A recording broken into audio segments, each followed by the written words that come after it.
ဘုရားမြတ်စွာလောကမှာပွင့်ပေါ်လာခြင်းဟာဘဟုစနဟိတယဘဟုစနဒုက္ခယလို့ဆိုတဲ့အတိုင်းလောကသားတွေရဲ့အခြေအနေကောင်းမှုအတွက်လောကသားတွေဒုက္ခရဲ့အကြောင်းဖြစ်တဲ့ဟိတဆိုတာတွေနဲ့ပြည့်စုံမှုအတွက်ဟိတဆိုတဲ့အကျိုးစီးပွားကိုဖြစ်ထွန်းစေတတ်တဲ့အကြောင်းတရားတွေနဲ့ပြည့်စုံတဲ့အခါဒုက္ခဆိုတဲ့ချမ်းသာဒုက္ခကိုရဖို့လို့ဆိုတဲ့ဒီဥတည်ချက်နဲ့မြတ်စွာဘုရားဟာလောကမှာပွင့်လာတယ်။မိတ်ဆွေပေါင်းသူတော်ကောင်းတို့ Peace Forest Channel မှာလည်းလေးစွာကြိုဆိုပါတယ်။ဘဟုနံဝတ္တအထာယဥပ္ပဇန္တိတထာဂတာဘုရားပွင့်တယ်ဆိုတာအများအတွက်ပွင့်လာတာပဲဖြစ်တယ်အများတော်ဝါတွေအတွက်ပွင့်လာတော့လည်းပဲမြတ်စွာဘုရားနဲ့ကြုံတွေ့ပြီးတော့အားလုံးဟာအကျိုးရှိသွားကြတာတော့မဟုတ်ဘူးအကျိုးမရှိတာကတော့မြတ်စွာဘုရားရဲ့အပြစ်မဟုတ်ဘူးလောကသားတို့ရဲ့အပြစ်သာဖြစ်တယ်ဘုရားမြတ်စွာဘက်ကတော့လောကသားတွေအတွက်တာဝန်ချေတယ်45ဝါကာလပတ်လုံးတရားရည်ရဲ့အကျိုးအတွက်နေဗနာညာမအားကြိုးစားပြီးတော့ဆောင်ရွက်တော်မူခဲ့တာထင်ရှားပဲဘုရားဖြစ်သူရောက်တော်မူပြီးတဲ့နောက်မှာအခက်ခဲမျိုးမျိုးလောကဓာတ်မျိုးမျိုးရှင်ဆိုင်ဖြတ်ကျော်ပြီးတော့မြတ်စွာဘုရားဟာလောကသားတွေအတွက်အကျိုးစီးပွားကိုဆောင်ရွက်တော်မူခဲ့တာတကယ်တော့ကိုရောမြတ်အနေနဲ့ကသူ့ရဲ့ကိုယ်ရေးကိုယ်တာကိစ္စဆိုလို့ရှိရင်ဘာမှလုံးเสียမလိုဘူးတင်းငြိမ်အေးချမ်းစွာဝိမု ക്തി ဒုက္ခဆိုတဲ့လွတ်မြောက်တဲ့ရတ္တဖို့ချမ်းသာကိုခံစားပြီးတော့နေလို့ရတယ်သို့သောလောကသားတွေအတွက်မြတ်စွာဘုရားဟာကြိုးပမ်းအားထုတ်ခဲ့တယ်ဘုရားရဲ့အထုပ္ပတ္တိခဏဗုဒ္ဓဝင်လို့ခေါ်နေကြတယ်ဘုရားမြတ်စွာရဲ့အထုပ္ပတ္တိလေ့လာကြည့်မယ်ဆိုလို့ရှိရင်အမှန်တမ်းကြီးညိုစရာလည်းကောင်းတယ်အားရစရာလည်းကောင်းတယ်ကရုဏာပညာ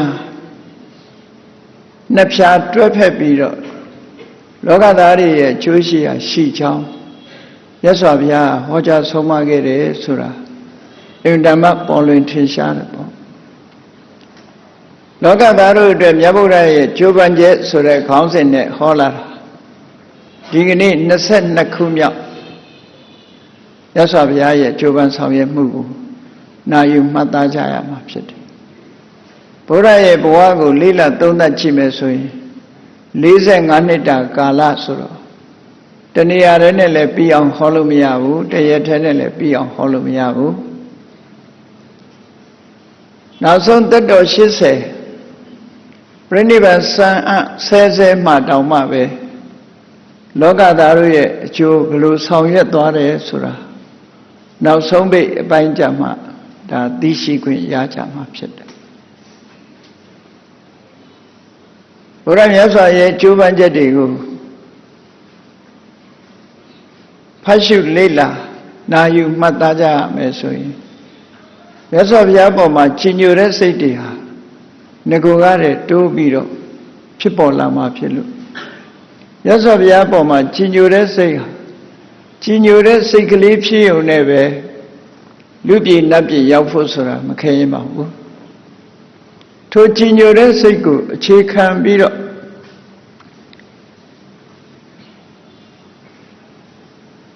သမထဘာဝနာဝိပဿနာဘာဝနာသမာဓိနဲ့ပညာကိုဖြစ်ပွားစေမယ်ဆိုရင်နိဗ္ဗာန်ချမ်းသာထိအောင်ပို့ဆောင်ပေးနိုင်တဲ့လမ်းကြောင်းပေါ်ရောက်တယ်ဒီလိုဆိုရမယ်အဲ့တော့မြတ်စွာဘုရားဟာ35နှစ်ဘုရားဖြစ်သူရောက်ပြီးတဲ့အခါမှာထိုတို့ယဒေသတို့ဒေသစာရီလှဲ့လေကြွပြီးဝါရင်3လအခါသမယမှာမိုးခိုတဲ့အနေနဲ့ တင်းလျော်တဲ့ဒေသမှာမြတ်စွာဘုရားဟာသတင်းသုံးဝါဆိုတော်မူခဲ့တယ်73ဝါမြောက်မှာတော့ဘုရားမြတ်စွာကစာလိကာဆိုတဲ့မြို့အနီးမှာရှိတဲ့စာလိကဆိုတဲ့တောင်ဆောင်မှာရှိတဲ့တောရကျောင်းမှာသတင်းသုံးနေထိုင်ခဲ့တယ်လို့ဘုရားမြတ်စွာရဲ့ဝါဆိုစဉ်တွေကိုလေ့လာပြီးတော့ကြည့်မယ်ဆိုရင်တွေ့ရမှာဖြစ်တယ်သို့တော်တခါတည်းခဏခေတ်လူမြေပုံအမှတ်သားနဲ့ပြောဖို့ရာဒေသကိုသတ်မှတ်ဖော်ပြဖို့ရာတချို့နေရာတွေကြတော့ခက်ခဲမှုတွေရှိတယ်12ဝါမြောက်တုန်းကဝေရင်စာမှာဝါဆိုပြီးမြတ်စွာဘုရားဟာဝေသာလီဘက်ကိုကြွသွားတယ်အဲဒီကနေတာဝတိကနေပြီးခရီးဒေသစာရီသွားကြွပြီးအခု73ဝါမြောက်ရောက်တဲ့အခါကျတော့စာလိကမြို့ဆိုတဲ့အဲဒီမြို့အနီးနားမှာဖြူဖွေးနေတဲ့ကြောက်သားတွေရှိတဲ့တောင်ကြီးစကြင်တောင်တို့လိုဝေးဆွတ်နေတဲ့ကြောက်တောင်ကြီးမှာမြတ်စွာဘုရားသတင်းသုံးတာအဲ့ဒါစာလိကတောင်လို့ပဲခေါ်ကြတယ်ပေါ့အဲ့ဒီတောင်မှာရှိတဲ့တောရကျောင်းမှာသတင်းသုံးနေထိုင်တယ်အဲ့ဒီအချိန်မှာဘုရားမြတ်စွာရဲ့သက်တော်ဟာ48နှစ်ပဲရှိသေးတယ်ပေါ့သက်တော်48နှစ်အရွယ်မြတ်စွာဘုရားစာလိကတောင်မှာသတင်းသုံးနေထိုင်တဲ့အခါမှာမှတ်တမ်းဝင်တဲ့အဖြစ်ပြက်တစ်ခုကိုဒီကနေ့ညမှတ်သားနာယူကြရမှာဖြစ်တယ်စာလိကာတောင်တော်ရကျောင်းသတင်းသုံးနေတဲ့အချိန်မှာမြတ်စွာဘုရားကိုဝကြီးဝငယ်ပြုစုနေတဲ့ယဟန်တော်ကရှင်မေခိယလို့ခေါ်တယ်ဝါ20အတွင်းမှာဆိုလို့ရှိရင်ဘုရားကိုဝကြီးဝငယ်ပြုတဲ့ပုဂ္ဂိုလ်တွေဟာအလင်းသင့်တယ်လို့ဝကြီးဝငယ်ပြုတာခုခေတ်လို့ဆိုလို့ရှိရင်တော့မြတ်စွာဘုရားရဲ့ PSO ပေါ့တော့မဟုတ် personal attendant ဘုရားကိုပြုစုလုပ်ကြွေးတဲ့ဥပဋ္ဌာကယဟန်တွေဟာအတိတကျမရှိသေးဘူးယမယံခါရှင်အနန္ဒာကပြုစုလိုက်ယမယံခါရှင်နာဂိတတို့ရှင်သာဂတတို့ရှင်ဥပဝါနာတို့ရှင်သူနခတ္တတို့ဆိုတာကြုံရပုဂ္ဂိုလ်တွေကမြတ်စွာဘုရားရဲ့ဝကြိုးငယ်ကိုပြုစုပြီးတော့အနိကနေထိုင်ခဲ့ကြတယ်အလုံးဟာမြတ်စွာဘုရားဆန္ဒကိုလိုက်လျောကြတာမဟုတ်ဘူးလူတွေကတော့ထင်ကြလိမ့်မယ်မြတ်စွာဘုရားဟာဘုန်းတော်အနန္တကံတော်အနန္တတကိုးတော်အနန္တနဲ့ပြည့်စုံသည့်အတွက်ကြောင့်လောကမှာအရာခတ်သိမ်းအစွမ်းတကိုးတွေနဲ့ပဲဖြည့်ရှင်းသွားလိမ့်မယ်လို့ဒီလိုတွေးမယ်ဆိုရင်လူသားမဆန်တဲ့အတွေးမျိုးတွေပဲဖြစ်မှာမြတ်စွာဘုရားဟာလူသားတွေကတော့အံ့မွယ်လူသားထူးခြားတဲ့တကယ်သူတော်စင်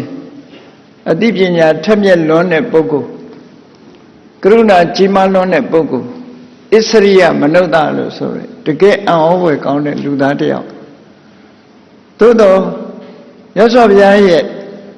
ကျန်တဲ့ပုဂ္ဂိုလ်တွေနဲ့ဆက်ဆံမှုတွေဟာတကယ်ကိုလူသားဆန်ဆန်နဲ့ဆက်ဆံသွားတာဘုရားပေါ်ဆက်ဆံကြတာလေကြောက်ရွံ့ယိုသေးခြင်းလေးစားလွန်ခြင်းဆိုတဲ့ပုံသဏ္ဍာန်နေမပေါ်ဘူးကြောက်ရွံ့ခြင်းဆိုတာမပါဘူးယိုသေးလေးစားတဲ့သဘောလောက်ပဲပါကြတယ်သို့တော့မြတ်စွာဘုရားအနိနာနေတဲ့ပုဂ္ဂိုလ်တိုင်းဟာမြတ်စွာဘုရားဆန္ဒကိုလိုက်လျောကြတာမဟုတ်ဘူးဆိုတာမှတ်တမ်းတွေရသိရှိရတယ်ပေါ့ရှင်မေခိယကမြတ်စွာဘုရားကိုပြုစုနေတဲ့အချိန်အဲ့ဒီမှာနေရင်အလိုကျေးရဟန်းဆိုတာမြတ်စွာဘုရားရဲ့ပြုစုရေးတာဝန်တွေကိုတာဝန်ယူထားတာဖြစ်သည့်အတွက်ကြောင့်ဘယ်သွားမြတ်စွာဘုရားကိုပန်ကြားသွားမယ်ဆိုတာတော့ထုံတန်းစင်လာရ တရက်တော့ရှင်မေခိယကသာလိကတောရအကြောင်းကနေပြီးတော့အနိပဝကျင်မှာရှိတဲ့ရွာတွေတဲကဇန္တုဆိုတဲ့ရွာကိုသူဆွမ်းခံသွားခြင်းလို့မြတ်စွာဘုရားကိုခွင့်ပန်တယ်တပည့်တော်ဇန္တုရွာကိုဆွမ်းခံသွားပြရစေပါလို့ဆိုတော့မြတ်စွာဘုရားခွင့်ပြုလိုက်တယ်သူတစ်ပါးလေသင်္ကန်းလေးယုံပြီးတော့တပိတ်လေးနဲ့ဆွမ်းခံထွက်သွားရှေးတုန်းကယဟန်ရဲ့ပုံပန်းတဏ္ဍာကနာနေပိုင်းမှာတထတာစားလေးရှိကြတာဖြစ်သည့်အတွက်ကြောင့်တော့အကြောင်းတွေကမြို့ကိုသွားရတယ်ဆိုတာလဲနီးတာမဟုတ်ဘူးခုခေတ်လူကားနဲ့ပါနဲ့သွားရတာမဟုတ်ကုန်းကြောင်းသွားမနေ့ပိုင်းမြို့ရဲရွာရဲသွားလို့မနေ့အချိန်ရောက်တဲ့ဆိုရင်ရဟန်းတန်ဃာတွေဆွမ်းခံလာတယ်ဆိုရင်အချိန်စောနေသေးရင်ဒကာဒကမတွေကယာကုတို့ဘာလို့လောင်းလှူကြတယ်လောင်းလှူတဲ့ယာကုကိုတဏှာကုသိုလ်ရှင်တွေဆောက်လုပ်ထားတဲ့လမ်းဘေးဇေယျတို့တင့်တော်တဲ့နေရာမှာထိုင်ပြီးတော့ယာကုဖုံးပေးကြပြီးတဲ့အခါကျတော့ဆွမ်းခံဆက်ပြီးထွက်ကြတယ်ပေါ့နော်ဆွမ်းခံပြီးတဲ့အခါမှာလဲမိမိဖို့စားလောက်ယုံအနေထားရလို့ရှင်ဆွမ်းခံမှုရုပ်သိမ်းကြပြီးမြို့ရဲရွာထဲမှာရေရလွယ်မဲ့နေရာကုသိုလ်ရှင်တွေဆောက်လုပ်ထားတဲ့တာလာဆိုတဲ့အဆောက်အုံလေးတွေပေါ်မှာတက်ပြီးတော့ယဟန်တော်တွေဆွမ်းဖုံးမိတယ်။ကျောင်းကိုကြီးယူသွားကြတာမဟုတ်ဘူးကျောင်းယူတဲ့ပုဂ္ဂိုလ်လည်းရှိကောင်းရှိမယ်ပေါ့။သို့တော့ကျောင်းကိုတပိတ်ကြီးတည်သွားဖို့ဆိုတာအလှမ်းဝေးသည့်အတွက်ကြောင့်ရာသီဥတုပူပြင်းတဲ့အခါမှာပင်မနွမ်းတဲ့ဆရာရှိတယ်။ဒါကြောင့်မို့မိမိတို့ရလာတဲ့ဆွမ်းတပါးစာလုံလောက်လို့ရှင်တင့်တော်တဲ့နေရာမှာထိုင်ပြီးတော့ဆွမ်းဖုံးဝေးတွေရှိကြကြည့်လေပိဿဝဂီထဲမှာပါတဲ့ရှင်အတ္တစီမထေဆိုတာလေရာဇဂိုမြို့ထဲမှာဆွမ်းခံပြီးတော့စားလောက်ယုံသူ့အတွက်တင့်တော်လောက်ပြီးဆိုတဲ့အချိန်မတ်တင်ညူလို့ဆိုတဲ့အတိုင်းကို့အတိုင်းတာလေးနဲ့ကိုအတွက်လုံလောက်ပြီးဆိုတဲ့အခါမှာတင့်တော်တဲ့နေရာလေးရှာပြီးတော့ဆွမ်းဖုံးပေးတာအဲ့ဒါကိုနောက်ရောက်ခံလိုက်လာတဲ့ဥပဋိတ္တပရပိုက်ကရှင်အတ္တစီကိုဝကြီးငယ်ပြူရင်ဆွမ်းစားနေတဲ့အချိန်မှာအနာကရေတို့ဘာတို့ကပ်ပြီးဆွမ်းစားပြီးတာနဲ့သူသိကျင်တဲ့မိကုန်းကြီးမေးခဲ့တယ်ဆိုတာမှတ်တမ်းရှိတာပဲเนาะအဲ့တော့ရှေးကရဟန်းတော်တွေဟာမြို့ထဲရွာထဲမှာပဲတင့်တော်တဲ့နေရာမှာဆွမ်းစားကြတယ်တခါကျတော့ဒကာဒကမတွေကပင့်ပြီးအိမ်မှာပဲကတ်တဲ့အခါလည်းရှိတယ်ပေါ့အခုရှင်မေကိယကတင့်တော်တဲ့နေရာဆွမ်းမဖုံးမေးပြီးတပိတ်ဆေးကြောပြီးတဲ့အခါမြို့ရဲရွာတွေကထွက်လို့တောရကြောင်အပြန်ခရီးမှာဘယ်ဘက်ကလှည့်လာတော့လို့ဆိုခိပိကာလာဆိုတဲ့ဇန္တုရွာနဲ့မလှမ်းမကမ်းမှာမြစ်ကလေးတစ်ခုရှိတယ်အဲ့ဒီခိပိကာလာဆိုတဲ့မြစ်ကလေးမှာမြစ်ကမ်းခြေတလျောက်လမ်းလျှောက်ပြီးတော့ကြောင်းပြန်တာပေါ့ပြန်တဲ့အခါမှာမြစ်ကမ်းဘေးမှာဘာတွေ့ရတော့ဆိုတော့စိတ်ညို့နေတဲ့တရက်ဥယျာဉ်ကြီးတရက်ခြံကြီးတစ်ခုတွေ့ရတရက်ပင်ကြီးဖြစ်လိုက်တာစိုက်ထားတဲ့တရက်ခြံကြီးတစ်ခုပိုင်ရှင်တွေစိုက်ပျိုးထားတဲ့တရက်ခြံကြီးအဲ့တရက်ခြံကြီးမြင်လိုက်တဲ့အခါမှာသူ့စိတ်ထဲမှာကြည်နူးသွားတယ်။အော်ဒီတရက်ဥယျာဉ်ကြီးအရေးအာဝတ္တလဲအလွန်ကောင်းတရက်ခြံကြီးစိတ်လို့ဆိုလို့တိတ်ဆိတ်ငြိမ်သက်မှုလည်းရှိတယ်။အနိနာမှာလည်းခိမိကာလာဆိုတဲ့မြစ်ကလေးကလည်းရှိတယ်။ရှုခင်းကလည်းตายရလိုက်တာဒီနေရာဝင်ပြီးတော့တရားဓမ္မကျင့်ကြံကြိုးကိုအားထုတ်မယ်ဆိုရင်တော့စိတ်ကြည်နူးစရာကောင်းသည့်အတွက်ကြောင့်စိတ်စွမ်းအားတွေကိုသုံးချပြီးတရားထုတ်မယ်ဆိုရင်ပို့ပြီးတော့အောင်မြင်မှာပဲလို့စိတ်ထဲမှာပေါ်လာတယ် တရားထုတ်ခြင်းနဲ့အဲ့ဒီနေရာမှာဒါနဲ့ကြောင်းပြန်သွားပြီဒီစိတ်ကူးနဲ့ကြောင်းပြန်သွားကြောင်းပြန်သွားတဲ့အခါကျတော့မြတ်စွာဘုရားစီရောက်ပြီးတော့ဘုရားကိုလျှောက်တယ်ဒီအကျိုးကြောင့်ကိုလျှောက်ပြီးတော့သူဆန္ဒကိုမြတ်စွာဘုရားလျှောက်တယ်ရှင်ဘုရားတဲ့အဲ့ဒီတရေဥယျင်မြင်လိုက်တာနဲ့တပည့်တော်စိတ်ထဲမှာကြည်နူးလို့တရားအထုတ်ရရင်ကောင်းမှာပဲလို့စိတ်ကူးရလို့တပည့်တော်အဲ့ဒီကိုသွားပြီးတော့နေတန်ရာအဖြစ်နေပါရစေပါအဲ့လိုလျှောက်တော့မြတ်စွာဘုရားကကြည့်လိုက်တယ်မြတ်စွာဘုရားဆိုတာဘယ်ကိစ္စမှာပဲဖြစ်ဖြစ်အမျှော်မြင်နဲ့ဆင်ញင်စဉ်းစားတတ်တဲ့အလေ့အထရှိသည့်အတွက်ကြောင့်မေဂိယဘာဖြစ်လို့အဲ့ဒီတရဲ့ဥယျာဉ်ကိုစိတ်ဝင်စားတာလဲလို့ဆိုတာကိုမြတ်စွာဘုရားကြည့်ချက်ချင်းကြီးကြည့်လိုက်တာနဲ့မြင်တယ်အဲ့ဒီတရဲ့ဥယျာဉ်ကသူ့ဘဝနဲ့ဆက်ဆက်နေတယ်အေးတခါကြတော့လေဘုန်းကြီးတို့တွေတတိထားမိမယ်ဆိုလို့ရှိရင်တချို့နေရာလေးတွေရောက်တဲ့အခါကျတော့စိတ်ထဲမှာနေခြင်းလိုက်တာဆိုရယ်စိတ်ပေါ်တတ်တယ်ပေါ့တချို့နေရာရောက်သွားလို့ရှိရင်လေဘယ်လိုမှမနေခြင်းဘူးပြင်းစရာကောင်းလိုက်တဲ့နေရာကြီးလို့လေဒီလိုစိတ်ထဲမှာဖြစ်တတ်တယ်နေခြင်းစရာကောင်းလိုက်တာလို့ဆိုတာဟာနေရာဌာနလှပမှုတင့်တယ်မှုကြောင့်ကြည်မဟုတ်ဘူးအတိတ်ဘဝကဆက်ဆက်မှုလေးတွေရှိတယ်ဆိုတာအမတန်ရှိလျားတဲ့တဏှာခရီးကြီးကိုသွားနေတဲ့အခါမှာမသိနိုင်တဲ့ဘဝတွေနဲ့ဆက်ဆက်နေတာဆိုတာမှတ်သားကြရမှာဖြစ်တယ်ပေါ့လူတွေ့ရင်လည်းတစ်ခါဖြစ်တတ်တယ်ကိုယ့်ဟာကိုယ်တတိထားကြည့်တချို့ပုဂ္ဂိုလ်ကြတော့ဘယ်တော့မှမတွေ့ဘူးပေမဲ့လို့မြင်ချင်းသူ့မျက်နှာမြင်တာနဲ့ခင်မင်ရင်းနှီးတဲ့စိတ်ဖြစ်တယ်တချို့ပုဂ္ဂိုလ်ကြတော့လေအလို့လျောက်အမြင်ကတ်တဲ့ပုဂ္ဂိုလ်လည်းရှိတာနော်မြင်တာနဲ့အမြင်ကတ်တဲ့ပုဂ္ဂိုလ်လည်းရှိတာဘာမှခံစားချက်မဖြစ်တဲ့ပုဂ္ဂိုလ်လည်းရှိတာအေးမြင်ချင်းအမြင်ကတ်တဲ့မျက်နှာမျိုးဆိုရင်တော့အတိတ်ဘဝတုန်းကရံဖြစ်ခဲ့ပြီသိကြတယ်မြင်ချင်းခင်မင်တယ်ဆိုရင်တော့အတိတ်ဘဝကဆက်ဆက်မှုတွေရှိပြီတန်ရောစင်တွေရှိခဲ့တယ်ဆိုတာထင်ရှားတယ်ဘာလို့လဲဆိုတော့ဘဝဆိုတာအမှန်တမ်းရှည်လျားတာကိုရှည်လျားတဲ့ဘဝကြီးမှာကိုမေးခဲ့တာတွေကအများကြီးဖြစ်တယ်ဒါကြောင့်မို့မြတ်စွာဘုရားကဒီတရဲ့ဥယျာဉ်နဲ့ဆက်ပြီးတော့ရှင်မေဂိယရဲ့အတိတ်ဘဝကိုကြည့်လိုက်တဲ့အခါမှာရှင်မေဂိယဟာဘဝ900ရှင်မင်းဖြစ်တုန်းကအဲ့ဒါဘုရင်ရဲ့တရဲ့ဥယျာဉ်ကြီးဖြစ်ခဲ့တယ်သူကိုယ်တိုင်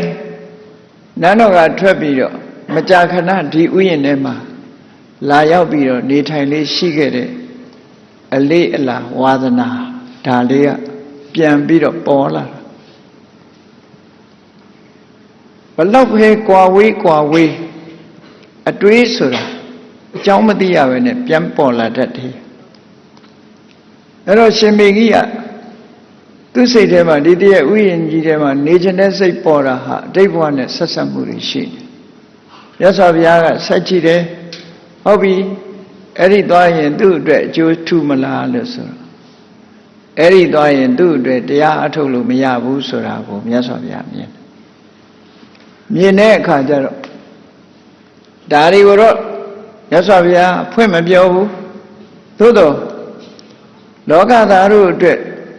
ကျိုးပန်းနေတဲ့လောကသားတွေရဲ့အကျိုးကိုအမြဲတမ်းကြည့်တဲ့မြတ်စွာဘုရားအနေနဲ့မေဂိယအတွက်ဒီနေ့အဆင်မပြေဘူးမင်းမသွားနဲ့လို့ပြောရင်လည်းသွားမှာပဲသူကနော်အဲ့တော့မိဘတွေတတိထားတခါတလေကြတော့သားသမီးကကိုမသွားစေခြင်းတဲ့နေရာသွားတားလို့ရှိရင်သွားမှာပဲမရဘူးကိုကလည်းအကျိုးကြောင့်မပြနိုင်မဲနဲ့ဇွတ်တာဟိုကလည်းဇွတ်သွားဆိုပြဿနာတွေဖြစ်ပြီးအဲ့ကြတို့ရှိတတ်တယ်နော်အကုသိုလ်တွေဖြစ်မယ်မြတ်စွာဘုရားကမေဂိယဟာငါတားလဲသွားမှာပဲအဲ့တော့အကျဉ်းနာစကားမျိုးလေးနဲ့မြတ်စွာဘုရားက မေဂိယတဲ့အခုငါတစ်ပါးတည်းပဲနောက်ထပ်ယဟန်တစ်ပါးလာသည်ထိအောင်မင်းစောင့်မအောင်လားနော်အခုငါတယောက်တည်းပေါ့ပြောတာအခုငါတယောက်တည်းမသွားပါနဲ့အောင်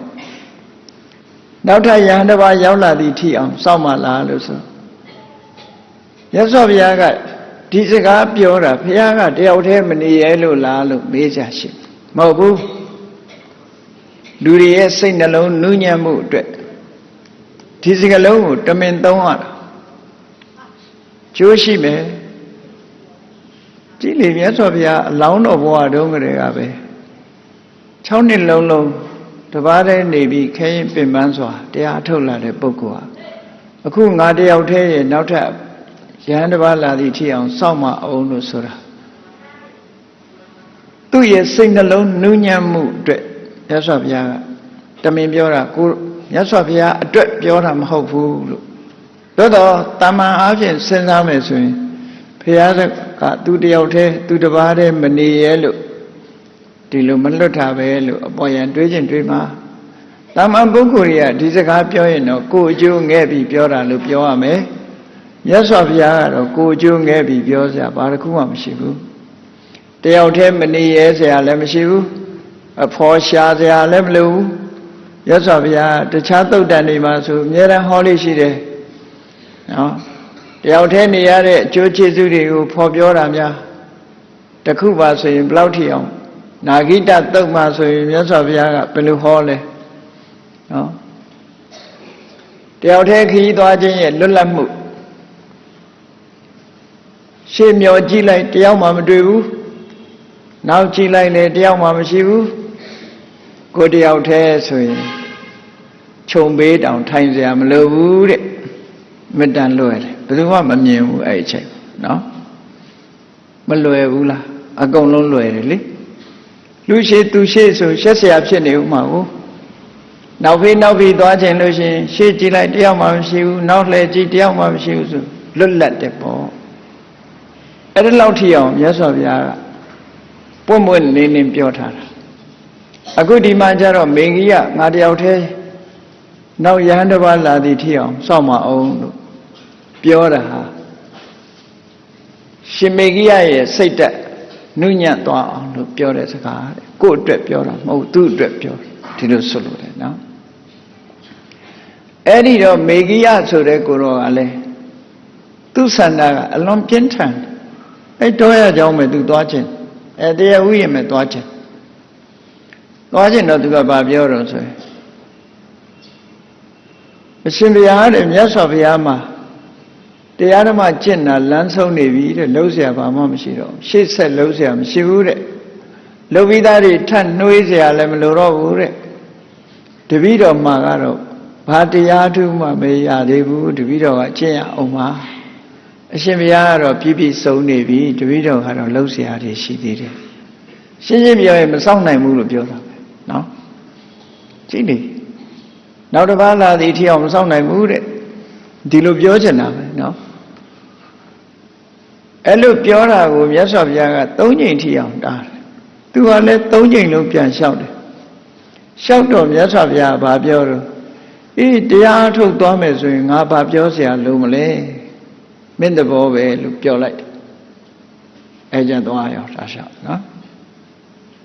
ကဲကြည့်မြတ်စွာဘုရားရဲ့ဆန္ဒကိုမလိုက်လျောတဲ့ကိုတော်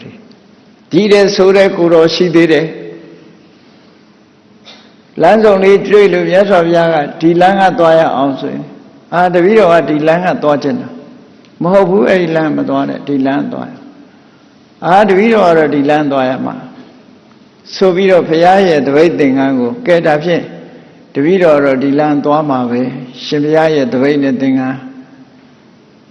ဆိုပြီးတော့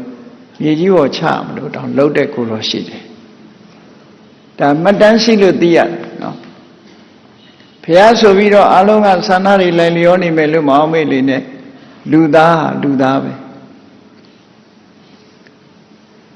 အဲ့တော့မြတ်စွာဘုရားခွင့်ပြုလိုက်တဲ့အခါသွားရောတရားဥယျာဉ်နဲ့လည်းရောက်ရောတရားထိုင်တယ်ပေါ့ဟန်ကြပြီဆိုတရားထိုင်စိတ်ကလေးကိုတမာတိအာယုံကိုပုတ်လွတ်လိုက်တာနဲ့ဘာတွေဖြစ်လာတော့ဆို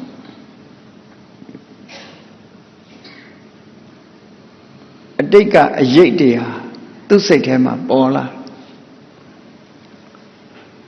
သူကမ္မထမ်းထိုင်နေတာသူတပါးရဲ့တရက်ပင်အောင်ဒါပေမဲ့သူ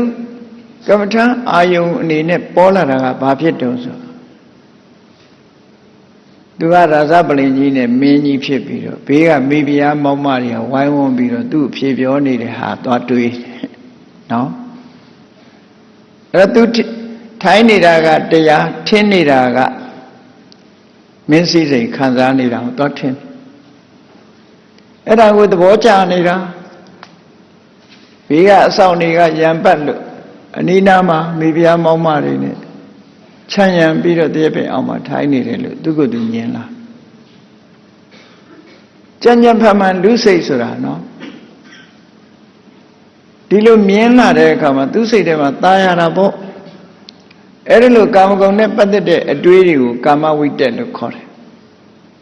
ကာမဆိုတာလိုချင်စရာအာယုံကြိုက်နေတဲ့စရာအာယုံတွေဟာမျက်စိထဲမှာထင်ပေါ်လာအဲ့ဒါတွေကိုတွေးပြီးတော့သဘောကျနေတဲ့အချိန်မှာဘာပေါ်လာတော့ဆိုဘယင်ဆိုတာနော်တိုင်းပြည်အုပ်ချုပ်ရတာကိုအဲ့ဒီချိန်မှာရာစောသား2ယောက်ကျွတ်တုပ်ပြီးဖမ်းလာတာသွားပြီးတော့တွေးမိပြန်တယ်ကြက်ညက်ဖက်မှန်တော့သူကကိုယ်ရမတွေးမိဘူးလားတေချာစဉ်းစားကြည့်တယောက်တည်းနေရင်တော့ဟိုတွေးတွေးတတ်တယ်အတိတ်ဘဝနဲ့ဆက်ဆက်ပြီးတွေးတာရာဇောသား2ယောက်ကိုဖမ်းပြီးတော့သူစီခေါ်လာတယ်ခေါ်လာပြီးတော့ဒီလူ2ယောက်ဟာပြစ်မှုကျူးလွန်တဲ့လူတွေပါပြစ်ဒဏ်စီရင်ပေးပါလို့ဆိုပြီးတော့သူစီဒါလည်းစိတ်ထဲကသွားတွေးမိတာ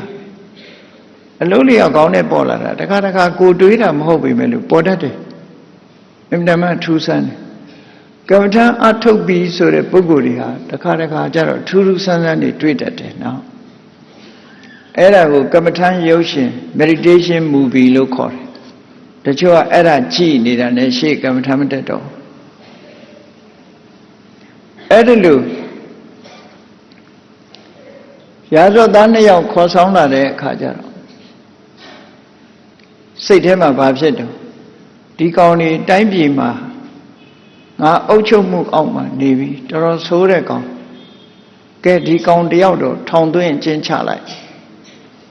ဒေါသတွေဖြစ်လာဒေါသနဲ့တွေးလာပြဘာရဝိတ္တလို့ခေါ်တယ်ဟိုကောင်တယောက်တော့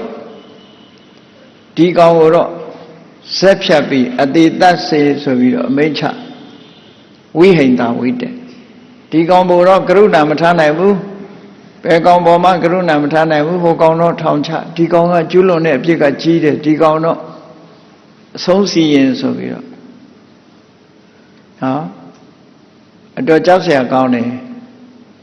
ဂျာနယ်တွေထဲဖတ်မိကြတယ်မို့လားတနေ့ကမြောက်ကိုရီးယားသူ့ဦးလေးတောင်မှအဆုံးစီရင်လိုက်တာကြည့်လေအာနာနဲ့ပတ်သက်လာလို့ရှိရင်လူတွေဟာဒီလိုပဲအခုမှမဟုတ်ဘူးဟိုရှေ့တုန်းကလည်းဒီတိုင်းပဲလူဆိုတာဒီတိုင်းပဲလို့သာမှတ်တာဘယ်ခေတ်ကလူပဲဖြစ်ဖြစ်လူဟာလူပဲလူတွေရဲ့တဏ္ဍမှာဖြစ်တဲ့လောဘဒေါသမောဟတွေကလည်းဟိုခေတ်တုန်းကလောဘဒေါသမောဟနဲ့ဒီခေတ်ကလောဘဒေါသမောဟမတူဘူးလို့အောက်မေ့နေတယ်မော်ဒန်လောဘဒေါသမောဟမရှိဘူးအားလုံးဟာတူတူပဲလောဘဆိုဆိုးကြီးပဲဒေါသဆိုဆိုးကြီးပဲအဲ့ဒါလို့ပြစ်ဒဏ်တွေစီရင်ပြီးတဲ့အခါကျမှကမ္မထာအာယုံပဲစိတ်ပြန်ရောက်တော့သူလန့်သွားတယ်အံ့ဩသွားတယ်ငါထိုင်တာကကမ္မထာမှာငါဘာတွေမြင်နေပါလိမ့်လူဆိုတာလိခနဲ့ဖြစ်သွားတယ်ကမ္မထာအထုတ်ရင်ငါပွားများနေတာကမ္မထာမှာဘာတွေငါမြင်နေတာပါလိမ့်ကြည်စမ်းမှာကာမဂုဏ်အာယုန်တွေတွေးနေတဲ့ကာမဝိတ္တတွေဒေါသတွေဖြစ်နေတဲ့ပြဘာရဝိတ္တတွေတပ်ဖြတ်ညှင်းဆဲမှုကရုဏာကင်းမဲ့တဲ့အတွေးတွေဝိဟိန္ဒဝိတ္တတွေငါဖြစ်နေပါလားလို့ဆိုပြန်တတိယသွားတယ်အဲ့ဒီအချိန်ကျမှငါဟာသာသနာပေါင်းဝင်လာတာတာမန်ဝင်လာတာမဟုတ်ဘူးယုံကြည်ချက်နဲ့ဝင်လာတာဒီလိုယုံကြည်ချက်နဲ့ဝင်လာတဲ့ပုဂ္ဂိုလ်တောင်မှပဲဟ ဟောဒီလိုမှားရင်းတဲ့အတွေးတွေဟာစိတ်ကိုလာလွှမ်းမိုးတာပါလားဩစရာကောင်းလိုက်တာအကုသိုလ်တွေကြောက်စရာကောင်းလိုက်တာဆိုပြီးသူဟာတည်းဥယျာဉ်တွေကထွက်ခွာပြီးတော့မြတ်စွာဘုရားစီပွင့်ပွင့်လင်းလင်းပြန်ပြီးတော့လျှောက်တယ်အဲ့ဒါလိုဘုရားစီပြန်လာပြီးတော့အခုလိုမြတ်စွာဘုရားကို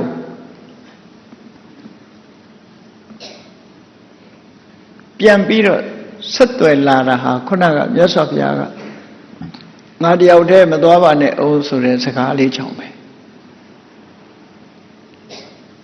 အကယ်၍သာ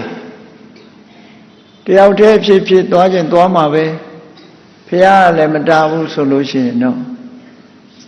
ဘုရားကမသွားနဲ့လို့ပြောရတဲ့ငါဇွတ်လာခဲ့တာဆိုပြီးတော့ပြန်သွားရဲမှာမဟုတ်ဘူးတဲ့ဒီချိန်မှာတော့မြတ်စွာဘုရားကမဟုတ်ဘူးငါ့ကိုခွင့်လွှတ်တယ်မသွားနဲ့အောင်လို့ငါတားတယ်ငါအမှားပဲဆိုပြီးဘုရားစီပြန်သွားတယ်ပြန်သွားပြီးကြိုးကြောင်လျှောက်တဲ့အခါမြတ်စွာဘုရားကနိလန်းနေပေးတယ်ရှင်းတော့ဘလောက်မိုက်မဲတဲ့ပုဂ္ဂိုလ်ပဲဖြစ်ဖြစ်မြတ်စွာဘုရားရဲ့ကရုဏာတရားဟာတရားတွေကျိုးစီးပွားဖြစ်ထွန်းမှုရာအတွက်အသိပညာနဲ့ဆင်ញင်ပြီးတော့ကောင်းကျိုးချမ်းသာဖြစ်အောင်ဒီခံခြင်းခွင့်လွှတ်ခြင်းနဲ့တရားဓမ္မကိုရှင်းပြခြင်းဖြင့်သာလေရှင်မေဂိယရဲ့အကျိုးစီးပွားကိုဖြစ်ထွန်းအောင်မြတ်စွာဘုရားဆောင်ရွက်တော်မူခဲ့တာဖြစ်တယ်။အဲ့ဒီမှာအခုလိုတမာတိစိတ်တွေကိလေသာတွေကလွတ်မြောက်မှုမရှိသေးဘူး။စိတ်ဓာတ်အနေနဲ့ကရင့်ကျက်မှုတွေမရှိသေးဘူး။အင်တမနုနယ်နေသေးတယ်။ရှင်မေဂိယရဲ့တမာတိပညာတွေဟာသိပြီးတော့နုနယ်နေသေးတယ်။ကိလေသာတွေနဲ့အလံမဝေးဘူးရင့်ကျက်မှုတွေလိုးနေတယ်ဘယ်ရာပဲဖြစ်ဖြစ်မရင်သေးတဲ့မျိုးစိသွားဆိုင်ချိပါလားပုတ်သွားမှာပေါ့ဘယ်ရာပဲဖြစ်ဖြစ်ရင့်မှဖြစ်တာလေမရင်သေးဘူးဆိုမရဘူးစူးတောင်မှပဲမရင်သေးတဲ့စူးဟာတည့်ရွက်တောင်ဖောင်းနိုင်မှာမဟုတ်ဘူးအလုံးရင့်ပြီးတော့မာနေမှအရာခသိဟာရင့်ကျက်လာပြီဆိုတော့မှစွမ်းဆောင်မှုဆိုတာဖြစ်ပေါ်လာနိုင်တယ်အဲ့တော့မြတ်စွာဘုရားကအခုလိုမရင့်ကျက်သေးတာလေကိလေသာကလွတ်မြောက်နိုင်တဲ့စိတ်ဓာတ်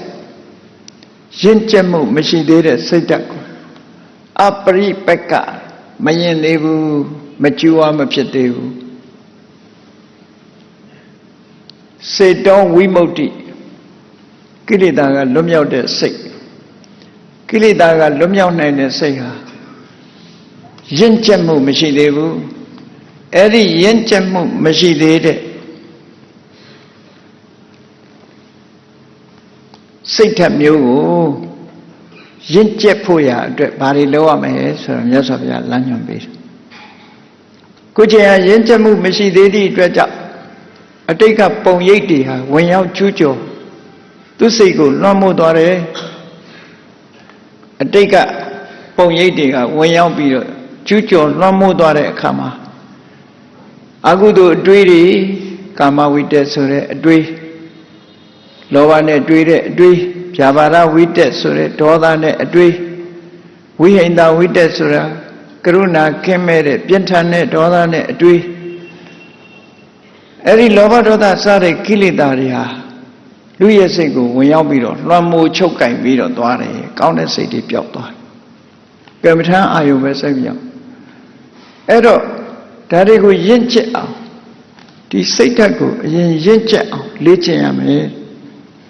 အဲ့ဒီလေ့ကျင့်ဖို့ရာအတွက်မြတ်စွာဘုရားကအရေးချင်းတွေလိုအပ်တယ်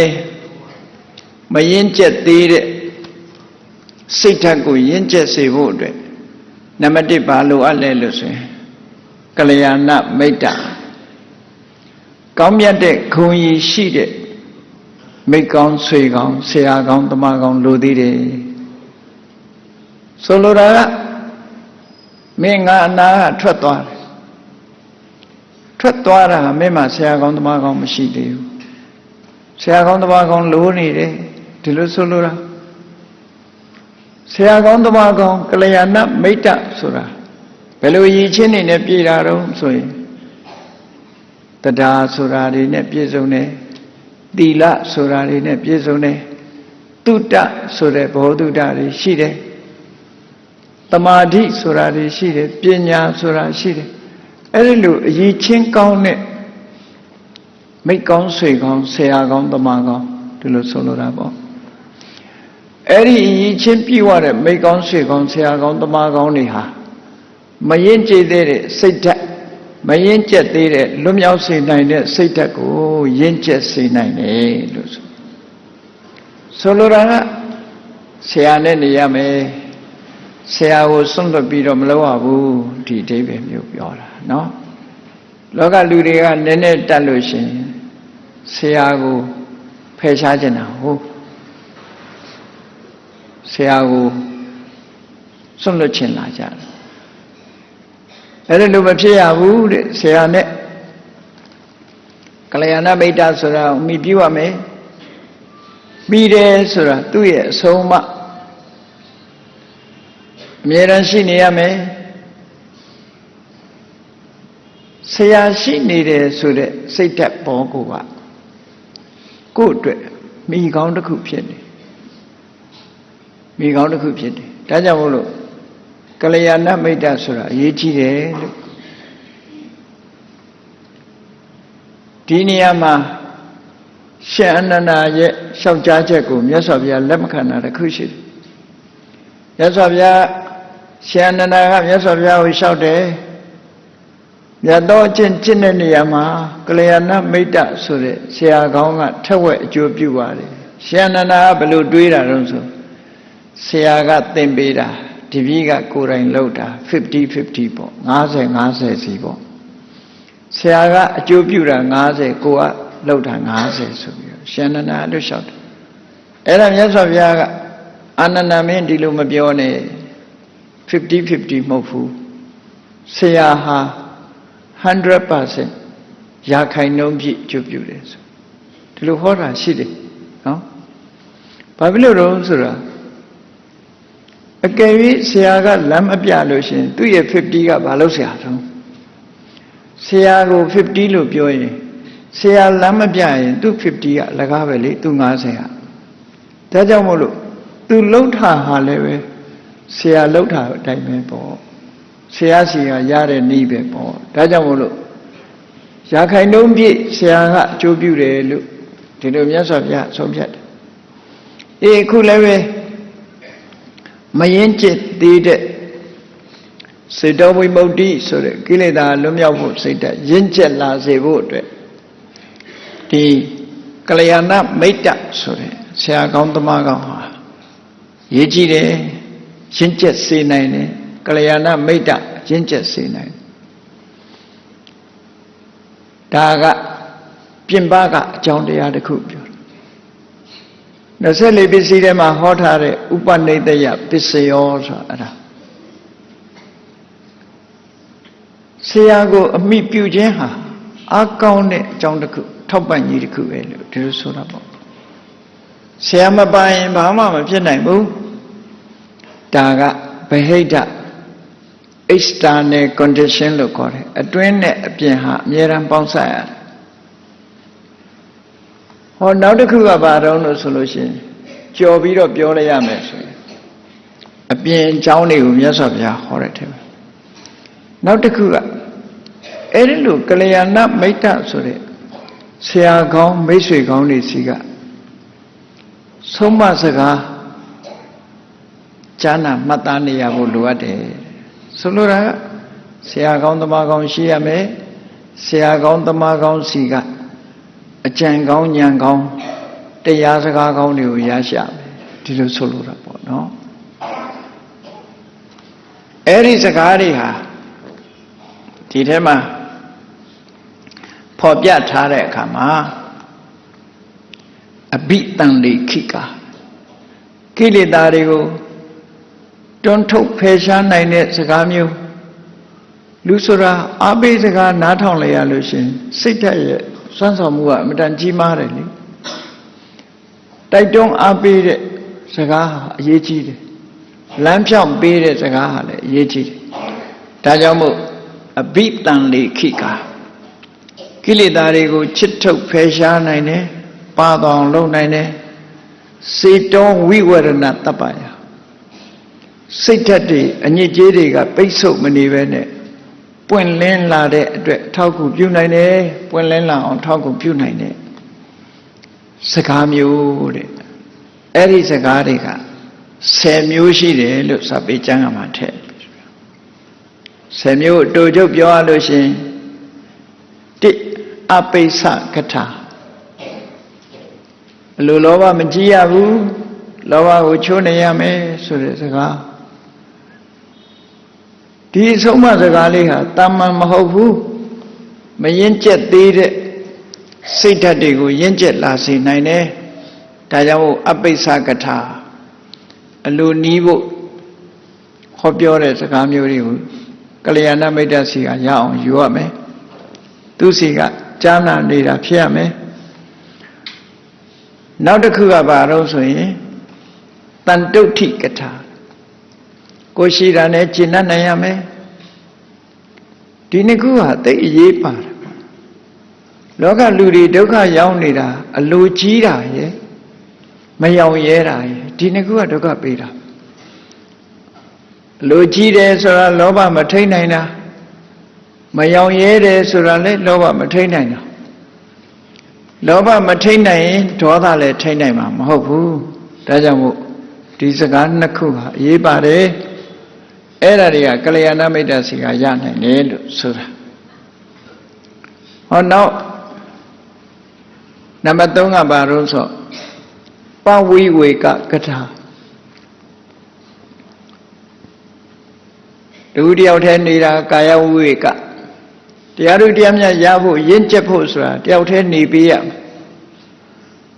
လူဆိုတာဘာတော့ဒွါယံဒွါယာရာမောဟိအယံလောကောတဲ့တယောက်တည်းနေရင်ပြင်းတယ်နှစ်ယောက်နေရမှာနှစ်ယောက်မှပြောတယ်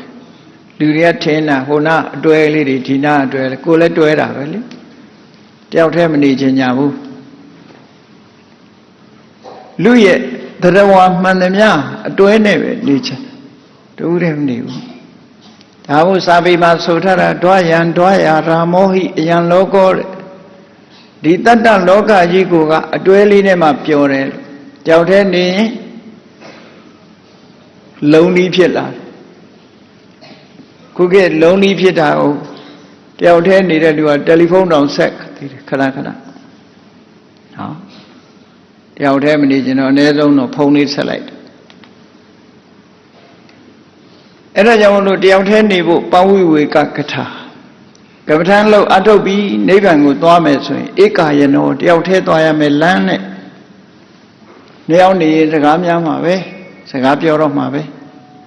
အဲ့ဒါကြောင့်နိဗ္ဗာန်သွားတဲ့လမ်းကြတော့တယောက်တည်းသွားရမယ်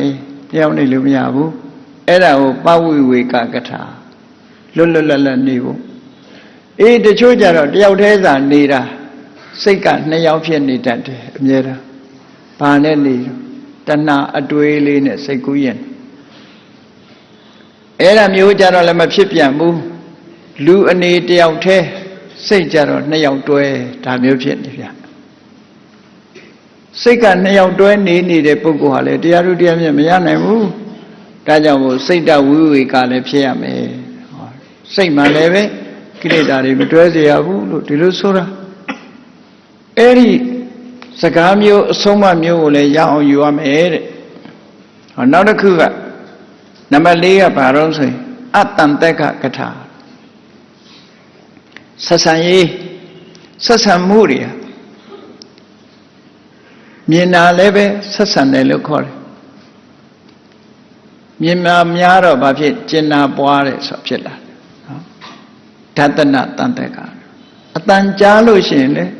တန်ရစဉ်ဖြစ်တတ်တယ်တဝနတန်တက်ကမြင်တယ်အတန်ကြားတယ်စကားပြောတယ်သမုံလာပနတန်တက်ကကျို့မြင်လည်းမမြင်ဘူးကြားလည်းမကြားဘူး Facebook ကနေပြီးတော့ဆက်သွယ်နေကြတာရှိသေးတယ်နော်အဲ့ဒါလိုနဲ့အဟွာဖြစ်သွားတာတွေအများကြီးပဲ အဲ့ဒါကိုတန်တက်ကလို့ခေါ်တယ်ဒီနေ့မှာအတန်တက်ကကထာနိဗ္ဗာန်လမ်းကြောင်းကိုတက်ချင်ပြီလွတ်မြောက်တဲ့စိတ်ကိုရင့်ကျက်စေခြင်းလို့ရှိရင်အတန်တက်ကကထာအဲ့ဒါလို့ဆက်သွယ်ရေးတွေမလုပ်ရဘူးလို့ဆိုတဲ့စကားကိုလေနာခံမှတ်သားတဲ့ပုဂ္ဂိုလ်မျိုးဖြစ်ရမယ်ဒီလိုဆိုတာနော်နံပါတ်5ကဝိရိယရမကထာမကောင်းတဲ့စိတ်ဓာတ်တွေတွန်းထုတ်ဖို့ကောင်းတဲ့စိတ်ဓာတ်တွေတည်ဆောက်ဖို့ဆိုတဲ့နေရာမှာကြိုးစားအထောက်ရမယ်နံပါတ်6ကသီလနံပါတ်9ကသမာဓိနံပါတ်10ကပညာနံပါတ်9ကဝိမု ക്തി ကိလေသာကလွတ်မြောက်မှုလွတ်မြောက်တဲ့နိလန်းနေဖို့စိတ်တွေဘယ်လိုရလာတယ်ဆိုတာတဏှာကဘယ်လိုလွတ်သွားတယ်ဆိုတာအဲ့ဒါနဲ့ပတ်သက်တဲ့စကားတွေနံပါတ်10ကျတော့ဝိမု ക്തി ဉာဏတတနာတဲ့လွတ်မြောက်မှုကိုပြန်လည်ဆင်ခြင်နိုင်တဲ့သိမြင်နိုင်တဲ့အသိဉာဏ်အဲ့ဒီကထာတွေနဲ့ပတ်သက်တဲ့စကားတွေဟာမိတ်ဆွေတွေစီကရရဒါတွေကိုမပြတ်ကြားနာရမယ်လို့ဆိုလို့ဒါကြောင့်မလို့တရားနာတဲ့အခါမှာလည်းပဲနိဗ္ဗာန်ကိုရကျင်တယ်ဆိုလို့ရှိရင်နိဗ္ဗာန်ရကြောင်းတရားကိုနာဖို့လိုတယ်ပေါ့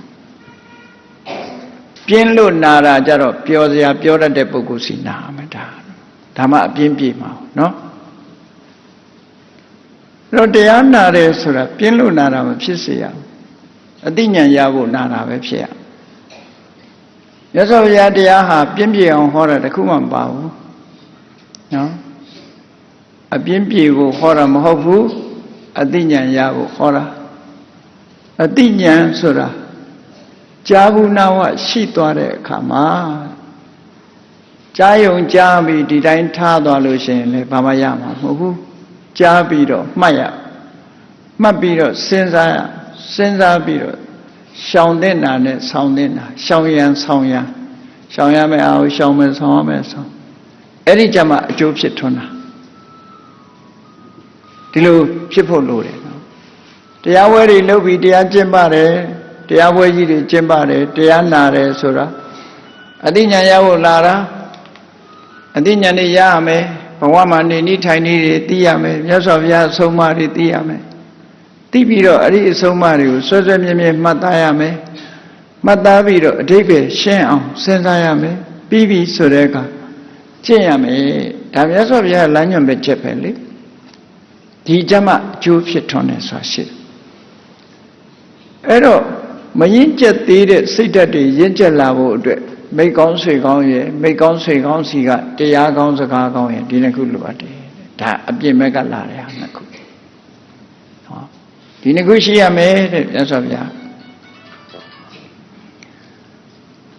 အဲ့တော့ဒီအပြစ်မဲ့ကဟာနဲ့တင်လုံလောက်လာလို့ဆိုမလုံလောက်ဘူးအတွင်းမှာရှိရမယ်ကိုယ့်ရဲ့အရေးချင်းတွေနဲ့ပေါင်းစပ်ရအောင်ကိုယ်မှာအတွင်းကအရေးချင်းတွေဘာတွေရှိရမလဲဆိုသီလဝါကိုချင်းသီလရှိတဲ့ပုဂ္ဂိုလ်ဖြစ်လူဆိုရင်လူသီလယဟန်ဆိုလို့ရှိရင်ယဟန်နဲ့ဆိုင်တဲ့သီလကိုချင်းသီလတွေပြည့်စုံရမယ်သီလပြည့်မဲ့အရေးကိုရှောင်ကျဉ်တယ်သီလပြည့်မဲ့အမှုကိစ္စမျိုးအသေးပဲဖြစ်စေအသေးဖွဲလေးပဲဖြစ်စေကြီးမားတဲ့အန္တရာယ်ကြီးတစ်ခုရှုမြင်နိုင်ကြီးမားတဲ့အန္တရာယ်တစ်ခုအဖြစ်ရှုမြင်နိုင်တဲ့ပုဂ္ဂိုလ်ဖြစ်ရမယ်ဟောကိုချင်းသီလရှိဒါကအတွင်းအရေးချင်းတစ်ခုဟောသီလရှိရမယ်နောက်တစ်ခုကဘာလို့ဆိုဝိရိယရှိရမယ်ပြင်းနေလို့ကတော့ဘာတစ်ခုမှဖြစ်လာမှာမဟုတ်ဘူးကိုချင်းသီလတော့ရှိပါရဲ့တရားထုတ်ရမှာပြင်းတယ်လေ့လာရမှာပြင်းတယ်ကိုယ်စိတ်ထဲမှာပေါ်လာတဲ့ကိလေသာတွေကိုတွန်းထုတ်ရမှာပြင်းတယ်ကိလေသာတွေဖြစ်နေတာကိုဒီတိုင်းလက်ခံထားတယ်ကိလေသာတွေမဖြစ်အောင်စိုးပိတ်ရမှာပြင်းတယ်ဆိုလိုတာတကားပိတ်ရမှာလည်းပြင်းတယ်နော်မပိတ်ဘူးအကုသိုလ်တွေဝင်တဲ့တကားပေါက်တွေမပိတ်ဘူးပြင်းတယ် ပြင်းလို့မပိတ်တာဝိညာဉ်သရဝင်ပါစေမျက်စိကဝင်နားကဝင်နှာခေါင်းကဝင်အာယုန်နဲ့ဆက်ဆက်ပြီးတော့ကိလေသာတွေဖြစ်နေတာကိုတွန်းထုတ်မပြစ်ဘူးဆိုရင်ပြင်းတယ်လို့ခေါ်တယ်အေးအဝင်မခံဘူးမျက်စိကမြင်တဲ့အဆင့်ပေါ်မှာလောဘမဖြစ်စေအောင်ဒေါသမဖြစ်စေအောင်ကြိုးစားတယ်ဒါကိုကြိုးစားတယ်လို့ပြောတာဒီပြင်ကြိုးစားတာတွေပြောတာမဟုတ်ဘူးနားတွေကကြားလာတဲ့အတန်ပေါ်မှာလောဘဖြစ်အောင်လောဘမဖြစ်အောင်ဒေါသမဖြစ်အောင်ဖြစ်လာလို့ရှိရင်ဖယ်ရှားပြစ်ဖို့ကြိုးစားမယ်တကယ်တော့ကြိုးပမ်းမှု၄ရပ်လို့ဆိုလိုတာပေါ့ကြိုးပမ်းမှု၄ရပ်ဆိုတာသမ္မပဒံတရား၄ပါးကိုပြောတာသမ္မပဒံတရား၄ပါးဆိုတာနံပါတ်1စိုးပိတ်ခြင်းနံပါတ်2ဖယ်ရှားပြစ်ခြင်းဒါကအကုသိုလ်နဲ့ဆိုင်တယ်အကုသိုလ်မဝင်ရအောင်စိုးပိတ်ရမယ်ဟုတ်တယ်လူတွေအိမ်ထဲမှာအကောင်မလောင်နေတို့လူဆိုးသူဆိုးမဝင်အောင်ပိတ်ကြတယ်လေတောက်ခတ်ကြတယ်စိုးပိတ်တယ်ချင်းတွေပါတွေမဝင်အောင်ပိတ်ကြတယ်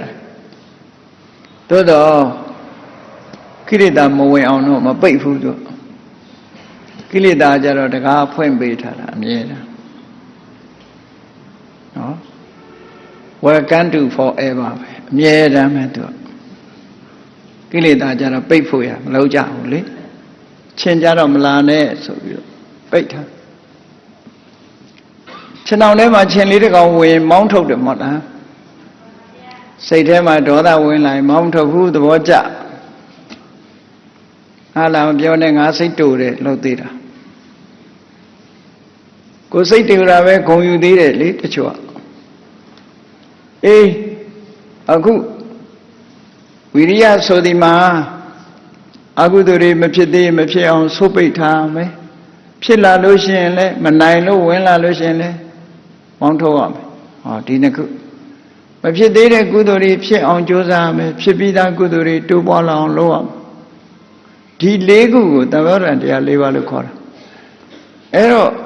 နိဗ္ဗာန်ကိုသွားခြင်းပြီဆိုလို့ရှိရင်တော့ခုနကမရင့်ကျက်သေးတဲ့စိတ်ဓာတ်တွေရင့်ကျက်ဖို့ရာအတွက်အခုကြိုးစားမှု၄ရပ်နဲ့ပြည့်စုံရမယ်ကြိုးစားရမယ်လို့ဒီလိုဆိုလိုတာကြိုးစားတယ်ဆိုတာဘယ်လောက်ထိကြိုးစားရမှာလဲထာမဝါစွမ်းရည်တတ္တိပြည့်ပြည့်ကြိုးစားရမယ်ဓမ္လပရကမခိုင်ခိုင်မြဲမြဲကြိုးပမ်းအထောက်ရမယ်လုပ်ချင်တဲ့ကလုပ်မယ်မလုပ်ချင်တဲ့ကမလုပ်ဘူးဆိုတာမခိုင်ဘူးဒီလိုဆိုလိုတာပေါ့နော်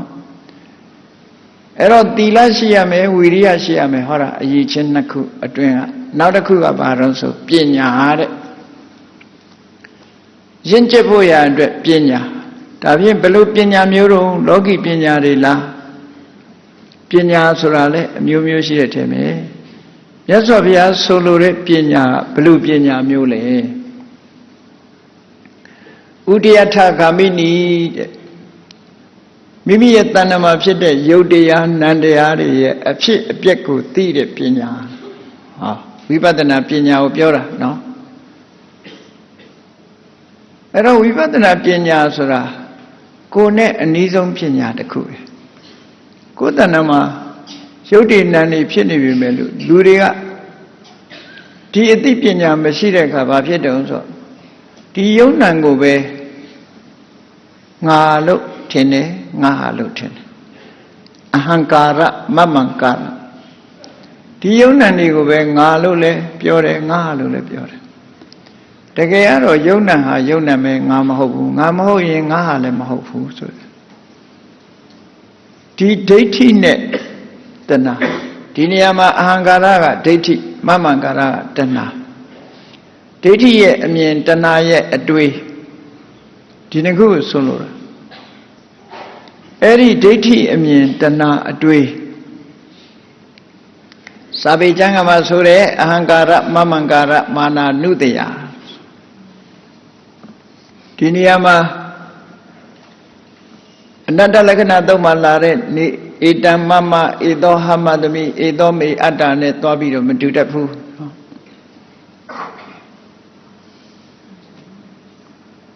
ဧတံမမဆိုတာနဲ့ဒီကမမံကာရနဲ့တူတယ်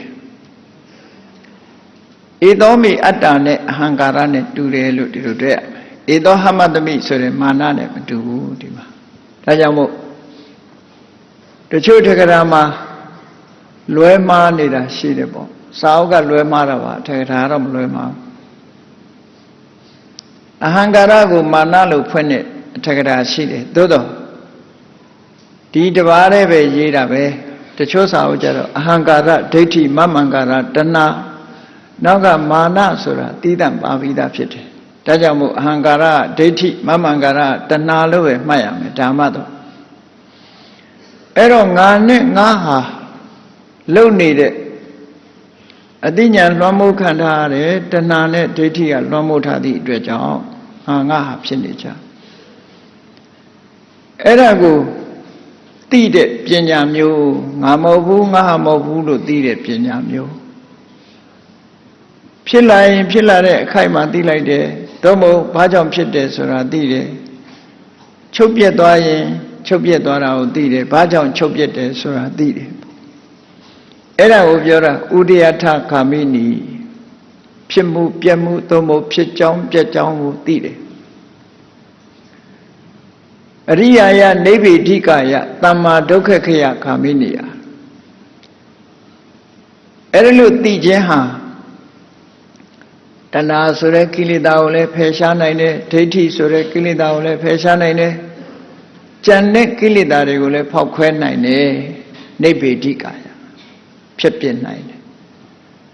အဲ့ဒါလို့ကိလေသာတွေဖျက်ဆီးလိုက်နိုင်ပြီဆိုမှသမ္မာဒုက္ခခယကာမိနိယတကယ်ကိုအစစ်မှန်ဒုက္ခကုန်ရာအရတ္တမေရတ္တဖို့ကိုရောက်စေနိုင်တယ်လို့ဒီလိုဆိုတာအဲ့တော့ပညာဆိုတာဝိပဿနာပညာကိုပြောတာပြမအရေးချင်းတစ်ခုကမိတ်ကောင်းဆရာကောင်းသမားကောင်းမိတ်ကောင်းဆွေကောင်းထိုဆရာကောင်းသမားကောင်းမိတ်ကောင်းဆွေကောင်းတို့ရဲ့အပိစ္ဆကထာစားတဲ့ဆုံးမသွန်သင်မှုစကားရအဲ့ဒီအကြောင်းနှစ်ခုအပြမအကြောင်းနှစ်ခုဟာမရင့်ကျက်သေးတဲ့စိတ်ဓာတ်တွေကိုရင့်ကျက်စေနိုင်တယ်ဒီလိုဆိုတာပေါ့နော်မရင့်ကျက်သေးတဲ့စိတ်ဓာတ်ကိုရင့်ကျက်စေရင့်ကျက်ပြီးသားစိတ်ဓာတ်ကိုလည်းပဲပို့ပြီးတော့ခိုင်မာစေတယ်အတွင်းအနေနဲ့ internal condition လို့ပြောရမယ်ကိုချင်းသီလရဲ့ဝီရိယရဲ့ပညာရဲ့ဒါကတော့အတွင်းကိုယ်မှာရှိရမယ်အရေးချင်း၃ခုအပြင်က2ခုအတွင်းက3ခုပေါင်းလိုက်လို့ရှိရင်5ခုဟောဒီတရား5မျိုးဟာမရင့်ကျက်သေးတာတွေကိုရင့်ကျက်စေတယ်လို့မြတ်စွာဘုရားဒီလိုဟောတာနော်အဲ့ဒါလို့ရင့်ကျက်စေနိုင်တာဖြစ်တော့ကြောင့်ရှင်မေဂိယကိုမြတ်စွာဘုရားကဆုံးမတယ်အေးစိတ်ဓာတ်ရင့်ကျက်မှုအတွက်ကတော့အခုဒီ5ခုမိမိတဏ္ဍာမှာရင့်ကျက်အောင်ရင်လုပ်ရမယ်လို့ပြောတာအဲ့ဒါလို့ရင့်ကျက်အောင်လုပ်ပြီးရင့်ကျက်လာပြီဘာတွေရင့်ကျက်ရမှာတော့လို့ဆိုလို့ရှိရင်အခုပြောတဲ့အရေးချင်းတွေကိုယ်စီမှာရလာလို့စိတ်ဓာတ်ရင့်ကျက်လာပြီဆိုရင်ရှေ့ဆက်ပြီးဘာလုပ်အောင်ရှေ့ဆက်ပြီးလုပ်ဖို့ရအတွက်မြတ်စွာဘုရားဘာဟောတော့ဣမေတုပင်စတုဓမ္မေတုပဋိဋ္ဌာယအခုပြောတဲ့အရေးချင်း၅မျိုးပေါ်မှာခိုင်မာယက်တည်ပြီးတော့စတ္တရောဓမ္မဥတ္တရိဘာဝိတ္တပါဆက်လက်ပြီးတော့ဟောဒီ၄ခုကိုပွားနိဗ္ဗာန်ရဖို့အတွက်ရင့်ကျက်ဖို့အတွက်ဒီ၄ခုကိုဆက်ပြီးတော့ပွားရမယ်ဘာလဲဆိုရင်အတုပါဘာဝိတ္တပါရာဂတဘာနာယရာဂဆိုတဲ့တတ်မဲ့တဲ့စိတ်တွေ့တာတဲ့သဘာဝတရားကိုဖယ်ရှားနိုင်ဖို့အတွက်မတင်တယ်ဘူးဆိုတဲ့အတုပအာယုံကိုမှတ်သားအတုပလို့ဆိုလို့ဗမာပြည်မှာအတုပလို့ပြောလိုက်တာ ਨੇ ဖြူနရယ်ကြီးပဲသွားအောင်မိတ်နော်အဲ့ဒါကိုပြောတာမဟုတ်ဘူးအဲ့ဒီကြီးပဲဥတည်တာမဟုတ်ဘူးအတုပဆိုတာအသက်ရှင်နေသေးလဲမတင့်တယ်တဲ့သဘောကိုအတုပလို့ပြောတာနော်ဒီနေရာမှာကိုတင့်တယ်သလားမတင့်တယ်ဘူးလားမေးကြည့်ပေါ့မတင့်တယ်တယ်ဆိုလို့ရှိရင်မပြင်းနဲ့အမွေမွေးတဲ့တိုင်နေဟောမနဲ့အိယာထားမျက်နှာမသိနဲ့သွားမတိုင်နဲ့ ကိုးပေါက်တော်ရကထွက်လာတဲ့ဟာတွေသိမ့်တာနော်ဘာမှတန်ရှင်းမလုပ်နဲ့တန်ရှင်းမလုပ်လို့ရှင်ကိုယ်နှာခေါင်းတောင်ကိုပိတ်လို့လွယ်မှာမဟုတ်ဘူးနော်တလားလောက်ရေမချိုးမိုးမချိုးနေကြည့်ပါလား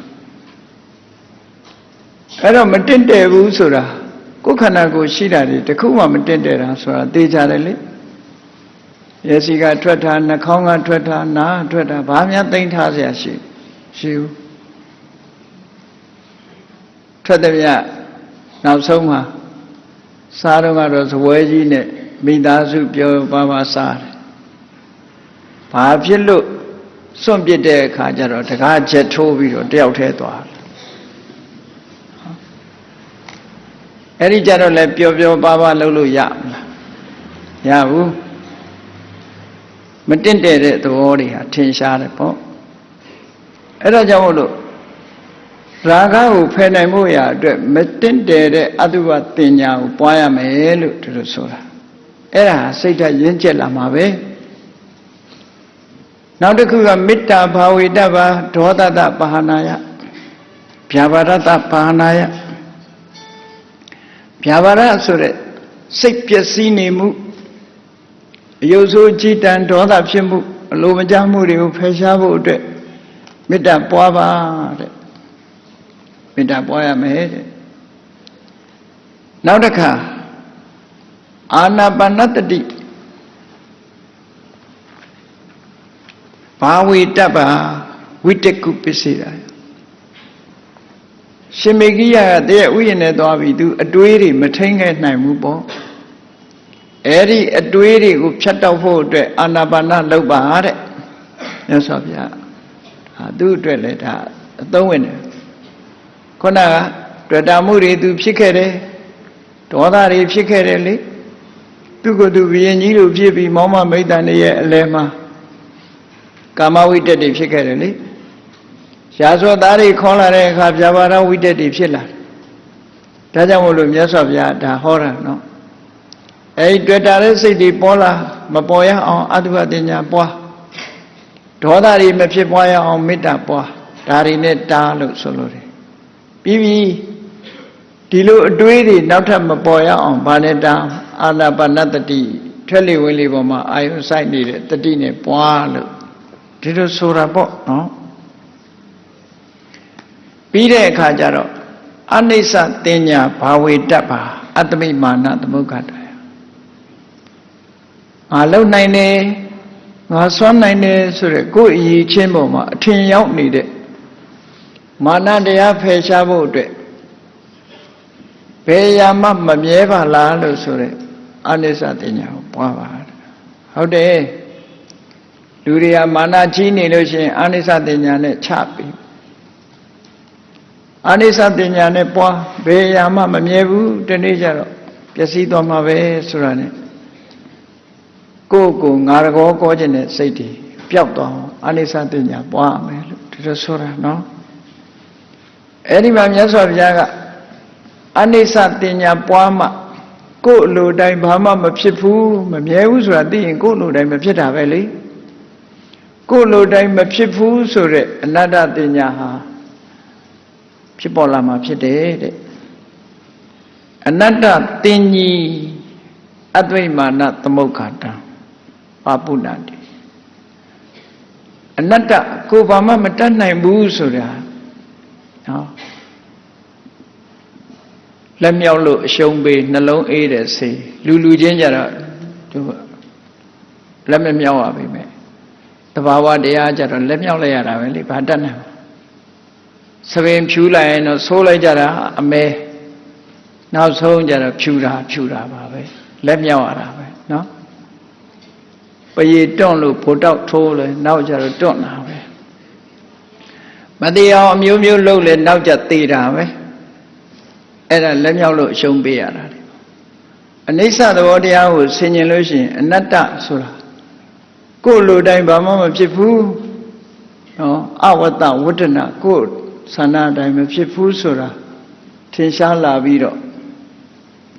ဒိဋ္ဌိဝတ္တမိနိဗ္ဗာန်မျက်မှောက်ဘဝမှာပဲငြိမ်းအေးနိုင်တယ် ကိလေသာတွေငြိမ်းသွားနိုင်တယ်လို့ဟောဒီတရား၄မျိုးကိုရှင်မေဂိယကိုမြတ်စွာဘုရားဟောကြားလိုက်တာဒါကြောင့်မို့တရားချစ်ခင်သူတော်စင်ပြိဿပေါင်းတို့ဘုရားမြတ်စွာဟာတရားတူတယောက်အတွက်ပဲဖြစ်စေအများတရားတို့ရဲ့အတွက်ပဲဖြစ်စေမိမိစုံစုံမလို့နားလည်မယ်ဆိုရင်ထိုပုဂ္ဂိုလ်ရဲ့အကျိုးတည်ဖို့ဆောင်ရွက်ဖို့ရအတွက်ကရုဏာပညာနှစ်ခုအသုံးချပြီးတော့လေးလေးနက်နက်ဆုံးမဩဝါဒပေးပြီးတရားတွေရဲ့အကျိုးကိုယခုလိုတည်ပိုးခဲ့တယ်ဆိုတာမှတ်သားနိုင်ယူကြပြီးတော့ရှင်မေဂိယကိုမြတ်စွာဘုရားသခင်ကိုရောမြတ်ဖြောင်းပြပြီးဆုံးမခဲ့တဲ့အခါမှာနောက်ဆုံးရှင်မေဂိယဟာတရားဓုတရားမြတ်သောတပန်ဘဝထီအောင်ရောက်သွားတယ်ဆိုတာမှတ်သားကြရမှာဖြစ်လို့တရားချစ်ခင်သူတော်စင်ပြိဿပေါင်းတို့ဘုရားမြတ်စွာရဲ့လောကသားတို့အတွက်ကျိုးပန်းအထောက်ချက်တွေကိုကြားနာမှတ်သားနိုင်ယူကြပြီးဘုရားမြတ်စွာရဲ့ခုံကိုအာယုံပြုကဘုရားနုတ္တိကမ္မထံဘာဝနာဖြစ်ပွားအောင်ကြိုးစားအားထုတ်နိုင်ကြပါစေကုန်သတည်း